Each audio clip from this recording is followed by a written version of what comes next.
అడుగు వందల సమస్యలు తెలుసుకుంటుంది, మరో అడుగు కోట్ల మందికి భరోసాను కల్పిస్తుంది. ప్రజల అండదండలతో షర్మిల ప్రస్థానం కొనసాగుతోంది. ఇడుపుల పాయలో పడిన అడుగు గోదావరి గట్టును ప్రజల ఆదరాభిమానాలను పొందుతుంది. రచ్చబండలతో కొత్త పేజీలు లిఖిస్తున్నారు షర్మిల. షర్మిల నిర్వహించినన్ని రచ్చబండలు ఏ నాయకుడు నిర్వహించి ఉండడు. షర్మిల తెలుసుకున్నన్ని సమస్యలు ఏ నేత తెలుసుకుని ఉండడు. షర్మిల స్పందిస్తున్నట్లు ఏ నాయకుడు స్పందించి ఉండడు. 2000 కిలోమీటర్లు మరో ప్రజా ప్రస్థానంలో జనం గుండె చప్పుడు చూద్దాం. ఖమ్మం ఎస్టీలు ఎక్కువగా ఉన్న జిల్లా, తండాలు ఎక్కువ. జిల్లాలో ఎక్కువ మంది రైతులు, రైతు కూలీలు. ఎక్కడో విసిరేసినట్లు ఉంటాయి తండాలు. అలాంటిదే సూర్యాపేట తండా. మరో ప్రజా ప్రస్థానంలో భాగంగా షర్మిల పాదయాత్ర చేస్తూ ఇక్కడికి వచ్చారు. తండావాసులతో రచ్చబండ నిర్వహించారు. రాజన్న బిడ్డే తమ దగ్గరకు వచ్చి సమస్యలు చెప్పమని అడగడంతో బాధల చిట్టా ఇలా చెప్పారు. కూలీలు ఉండటం వల్ల ఇబ్బంది అవుతుంది. మాకు నీళ్లు బోర్లన్నీ చెడిపోయినాయండి ఎండాకాలం.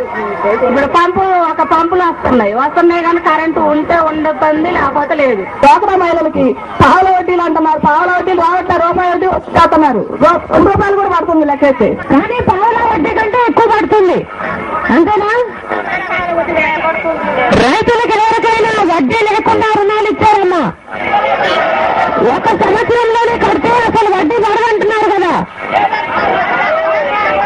ఎవరు కట్టలేదా 1 సంవత్సరంలో? కట్టారా ఎవరైనా 1 సంవత్సరంలో? కట్టారా? కట్టినా లేదంటున్నారు. వడ్డీ పడింది, చాలా వడ్డీ పడింది. సూర్యాపేట తండా ఖమ్మం జిల్లాలో ఎక్కడో మారుమూలన ఉన్నప్పటికీ సమస్యలు చెప్పుకోవడానికి చుట్టుపక్కల తండాలు, గ్రామాల నుంచి మహిళలు మండే ఎండలో నడుచుకుంటూ వచ్చారు. రాజన్న బిడ్డకు సమస్యలు చెప్పుకుని ఆమె అడుగులో అడిగేశారు.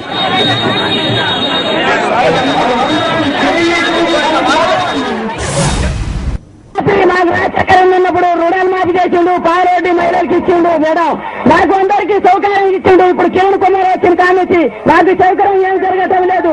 రూపాయి కిలో బియ్యం అని ఏదో ఒక 9 వస్తువులు 180 రూపాయలని ఇస్తుండు. ఆయన ఏం బాగా చేస్తుండు కిరణ్ కుమార్ గారు? మాకు ఏం పెట్టాడు? మాకు ఏ బాగా చేస్తుండ ఆయన? అసలు ఆయన తెలుస్తుందా తెలియలేదా?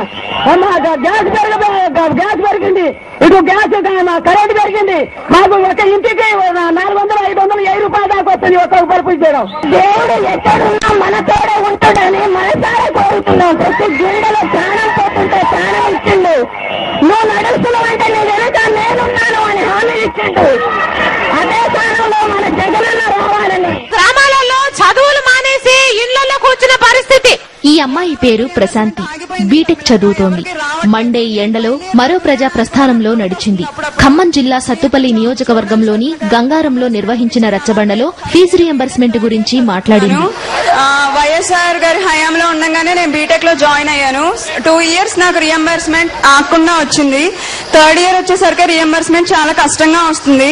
వైఎస్ఆర్ గారు ఉన్నప్పుడు 100% వస్తే రియంబర్స్మెంట్ ఇప్పుడు 20% కూడా రావట్లేదు. నేను యాక్చువల్ గా వైఎస్ఆర్ ప్రవేశపెట్టిన ఫ్రీ రియంబర్స్ క్యాండిడేట్ లో ఒక క్యాండిడేట్ 36,000 పే చేయడానికి నా ఫాదర్ కి అప్పుడు చాలా ఎక్స్టెన్సిబుల్ మార్క్. సో వైఎస్ ప్రవేశపెట్టిన దానిలో నేను చాలా బెనిఫిట్ పొందాను. And moreover I thank to YSR and both of all of your family. Fee reimbursement గురించే కాదు, ఆరోగ్యశ్రీ గురించి కూడా వినయ మాట్లాడింది. మీకు వచ్చి లిగమెంట్ ప్రాబ్లం అయింది, నాకు వచ్చి మెనిస్కల్ ప్రాబ్లం అయింది. నేను వచ్చి హాస్పిటల్కి వెళ్ళాను. అక్కడ ఆపరేషన్ కానీ ఆరోగ్యశ్రీ కోసం అడిగితే మీకు జరిగిందైనా నాకు జరిగిందైనా ఆపరేషన్ కి ఆరోగ్యశ్రీ లేదు. ఇడుపులపాయ నుంచి పశ్చిమ గోదావరి జిల్లా వరకు ఇప్పటి వరకు ఎంతో మంది విద్యార్థులు ఫీజు రియంబర్స్మెంట్, ఆరోగ్యశ్రీపై ఆందోళన వ్యక్తం చేశారు. తల్లిదండ్రులకేమో చదివించే స్తోమత లేదు, ఈ ప్రభుత్వం చదివిస్తుందన్న